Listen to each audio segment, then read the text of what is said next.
Hello everyone. Saya Irelian Winda Mauridania.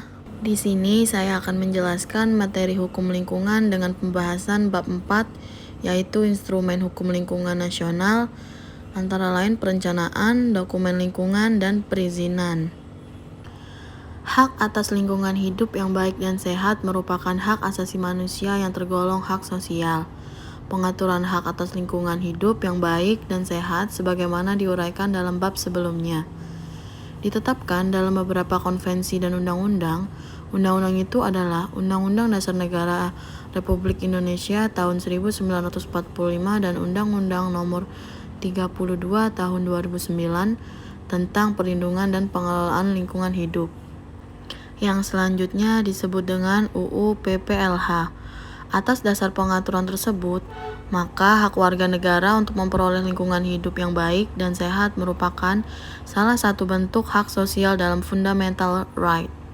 Kewajiban negara dalam memenuhi hak masyarakat atas lingkungan hidup yang baik dan sehat dilakukan melalui upaya perlindungan dan pengelolaan lingkungan hidup.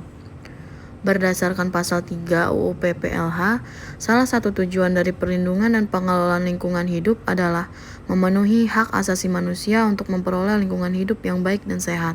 Berdasarkan jenis dan tujuan tindak pemerintahan atau Bestuurshandelingen, maka tindakan pemerintahan yang diperlukan untuk mencapai tujuan perlindungan dan pengelolaan lingkungan hidup antara lain 1. Pembentukan peraturan perundang-undangan 2. Melakukan kerjasama atau kontrak 3. Melakukan tindakan nyata 4. Membentuk peraturan bersama 5. Menetapkan keputusan khususnya perizinan dan 6. Melakukan pengawasan dan penegakan hukum. Kebijakan pemerintah untuk mencapai tujuan perlindungan dan pengelolaan lingkungan hidup sebagai suatu tindak pemerintahan harus sesuai dengan keabsahan atau legalitas tindak pemerintahan yang meliputi 1. Wewenang 2. Substansi 3. Prosedur.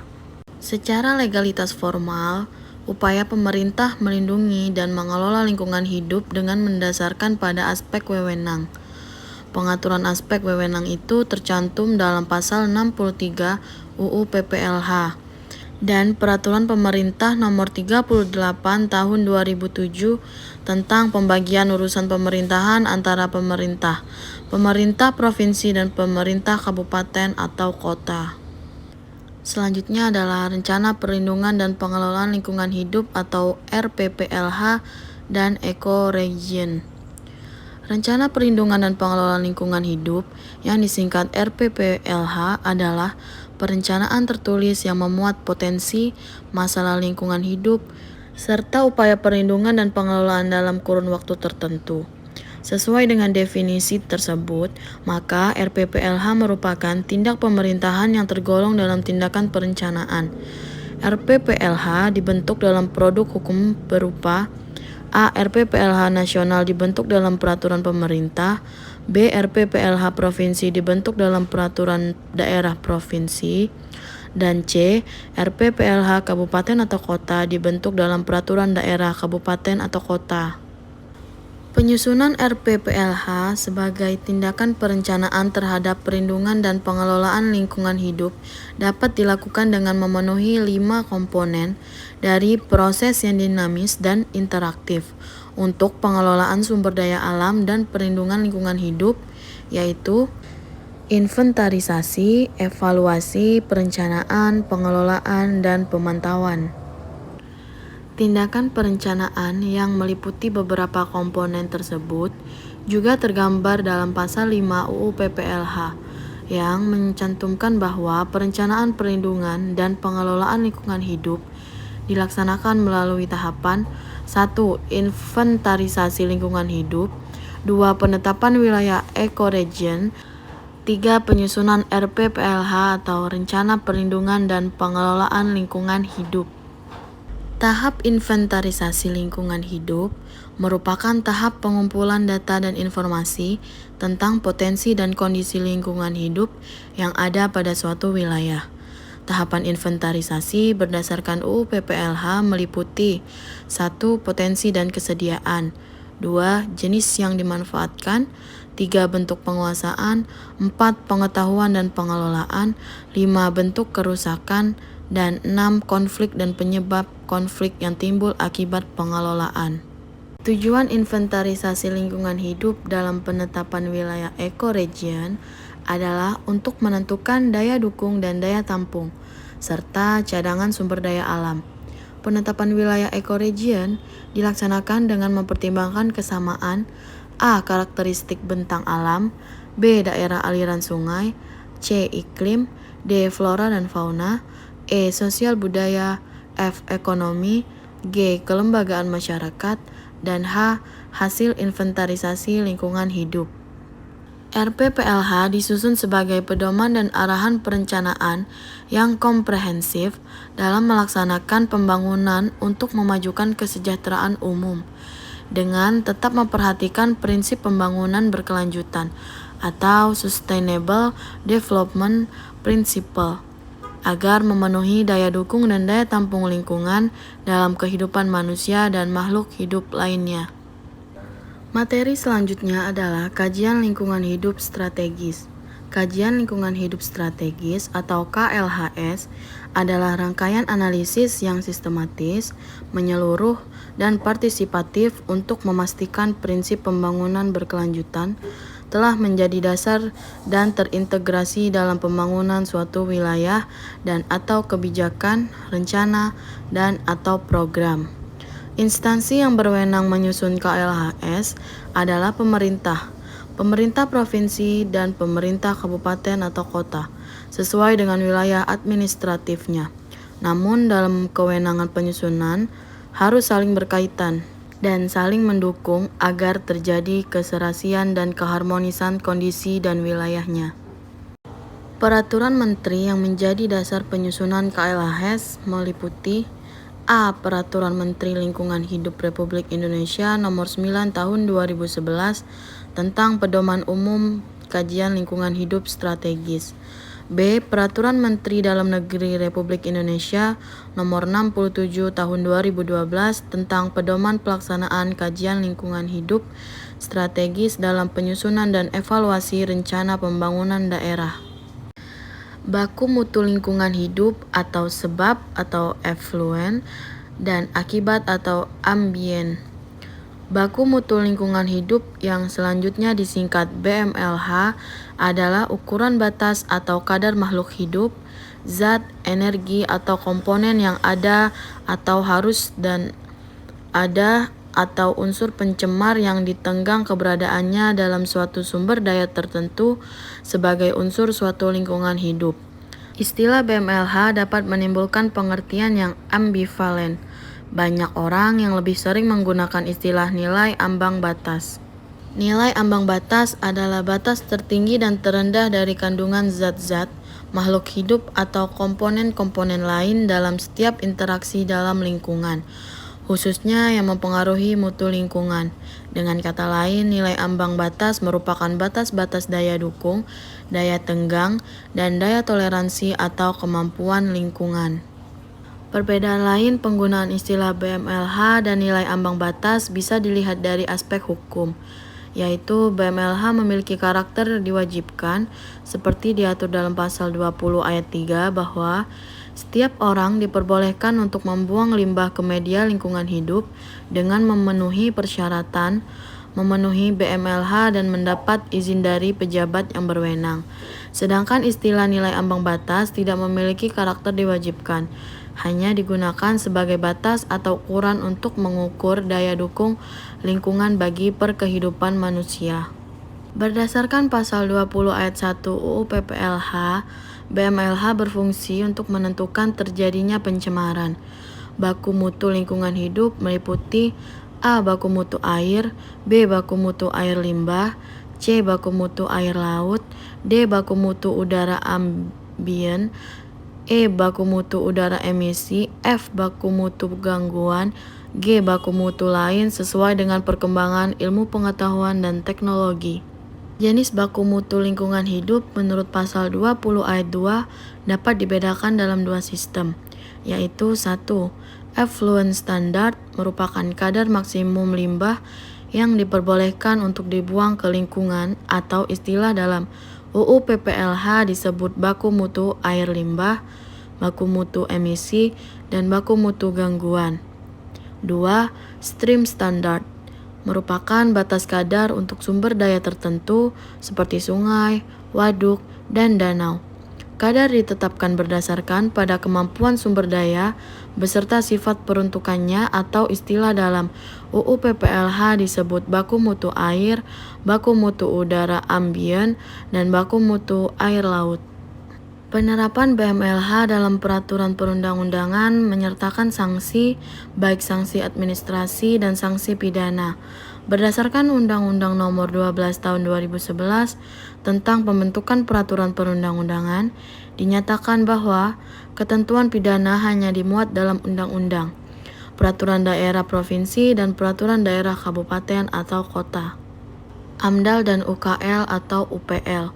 Analisis mengenai dampak lingkungan atau disingkat AMDAL adalah kajian mengenai dampak penting suatu usaha dan atau kegiatan yang direncanakan pada lingkungan hidup yang diperlukan bagi proses pengambilan keputusan tentang penyelenggaraan usaha dan atau kegiatan. Upaya pengelolaan lingkungan hidup dan upaya pemantauan lingkungan yang selanjutnya disingkat UKL, UPL adalah pengelolaan dan pemantauan terhadap suatu usaha dan atau kegiatan yang tidak berdampak penting terhadap lingkungan hidup yang diperlukan dalam proses pengambilan keputusan tentang penyelenggaraan usaha dan atau kegiatan. Dokumen AMDAL disusun dalam beberapa dokumen yang terdiri atas 1. Kerangka acuan, 2. Rencana pengelolaan lingkungan, 3. Rencana pemantauan lingkungan.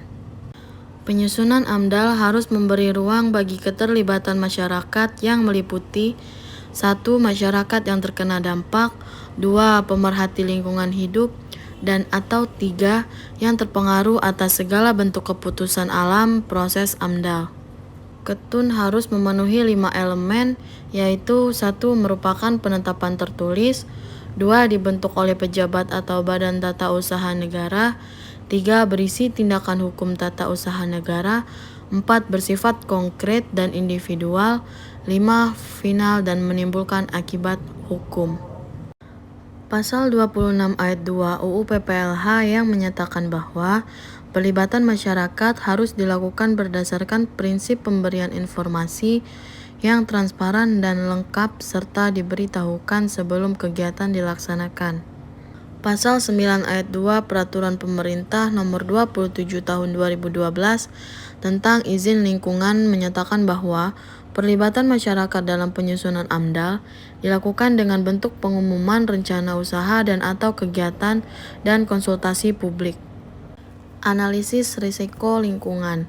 Pasal 47 UU PPLH menyatakan setiap usaha dan atau kegiatan yang berpotensi menimbulkan dampak penting terhadap lingkungan hidup, ancaman terhadap ekosistem dan kehidupan, dan atau kesehatan dan keselamatan manusia wajib melakukan analisis risiko lingkungan. Risiko lingkungan atau ekologi merupakan risiko terhadap kesehatan manusia yang disebabkan oleh karena faktor lingkungan, baik lingkungan fisik, hayati, maupun sosial ekonomi budaya. Secara umum dapat dikatakan risiko lingkungan merupakan faktor atau proses dalam lingkungan yang mempunyai kemungkinan atau probability tertentu untuk menyebabkan konsekuensi yang merugikan manusia dan lingkungannya. Kelemahan dalam kewajiban memiliki AMDAL antara lain 1. AMDAL hanya merupakan suatu kajian perencanaan yang dalam pelaksanaannya sering tidak diikuti. 2. AMDAL sering diterbitkan setelah perizinan keluar. 3. Pengelolaan dan pemantauan yang dijanjikan di AMDAL tidak dituangkan dalam kewajiban pemegang izin sebagai persyaratan dan pembatasan bagi pemegang izin dalam pelaksanaan izin. Sesuai dengan pasal 47 ayat 2, setiap usaha dan atau kegiatan yang wajib melakukan analisis risiko lingkungan harus dilakukan melalui tahapan 1. Pengkajian risiko. Pengkajian risiko meliputi keseluruhan proses mulai dari identifikasi bahaya, penaksiran besarnya konsekuensi atau akibat, dan penafsiran kemungkinan munculnya dampak yang tidak diinginkan baik terhadap keamanan dan kesehatan manusia maupun lingkungan hidup. 2. Pengelolaan risiko. Pengelolaan risiko meliputi evaluasi risiko atau seleksi risiko yang memerlukan pengelolaan, identifikasi pilihan pengelolaan risiko, pemilihan tindakan untuk pengelolaan, dan pengimplementasian tindakan yang dipilih. 3. Komunikasi risiko. Komunikasi risiko adalah proses interaktif dari pertukaran informasi dan pendapat di antara individu, kelompok, dan institusi yang berkenaan dengan risiko. Perizinan lingkungan. Perlindungan dan pengelolaan lingkungan hidup merupakan realisasi kewajiban dari negara untuk memenuhi hak sosial masyarakat dalam memperoleh lingkungan hidup yang baik dan sehat seperti tertuang dalam Pasal 28H Undang-Undang Dasar Negara Republik Indonesia tahun 1945. Dengan adanya ketentuan tersebut dalam konstitusi, negara memiliki kewajiban untuk menjaga atau to protect, menghargai atau to respect, memenuhi atau to fulfill.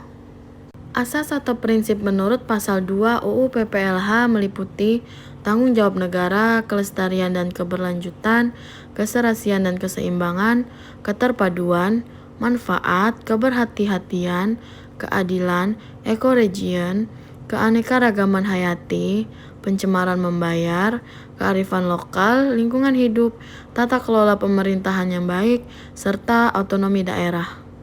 Pasal 123 UU PPLH yaitu segala izin di bidang pengelolaan lingkungan hidup yang telah dikeluarkan oleh Menteri, Gubernur, atau Bupati atau Wali Kota sesuai dengan kewenangannya wajib diintegrasikan ke dalam izin lingkungan paling lama 1 tahun sejak UU ditetapkan. Pasal ini mengandung pengertian bahwa semua perizinan di bidang pengelolaan lingkungan hidup harus diintegrasikan dalam izin lingkungan. Sehingga dengan berlakunya undang-undang dan peraturan pelaksanaannya, maka perizinan di bidang pengelolaan lingkungan hanya ada satu, yaitu izin lingkungan. Ketentuan pasal 123 UU PPLH ini tidak sesuai dengan ketentuan peraturan pemerintah nomor 27 tahun 2012 tentang izin lingkungan. Dalam ketentuan ini, izin lingkungan merupakan izin baru, bukan pengganti atau integrasi dari perizinan lain di bidang perlindungan dan pengelolaan lingkungan. Keberadaan izin lingkungan untuk memastikan kewajiban yang harus dipenuhi oleh pelaku usaha dalam melaksanakan kegiatan dan atau usahanya. Keterkaitan izin lingkungan dengan dokumen AMDAL atau UKL-UPL secara tegas dicantumkan dalam pasal 2 ayat 2 PP tentang izin lingkungan yang mengatur tentang tahapan kegiatan perolehan izin lingkungan meliputi A. Penyusunan AMDAL dan UKL-UPL, B. Penilaian AMDAL dan pemeriksaan UKL-UPL, C. Permohonan dan penerbitan izin lingkungan. Agar tidak terjadi penyalahgunaan wewenang, penggunaan wewenang bebas oleh Menteri, Gubernur, dan Bupati atau Wali Kota dalam menerbitkan izin harus didasarkan pada 1. Peraturan perundang-undangan, 2. Asas-asas umum pemerintahan yang baik, 3. Hak asasi manusia, 4. Prinsip tata kelola pemerintahan yang baik atau good government.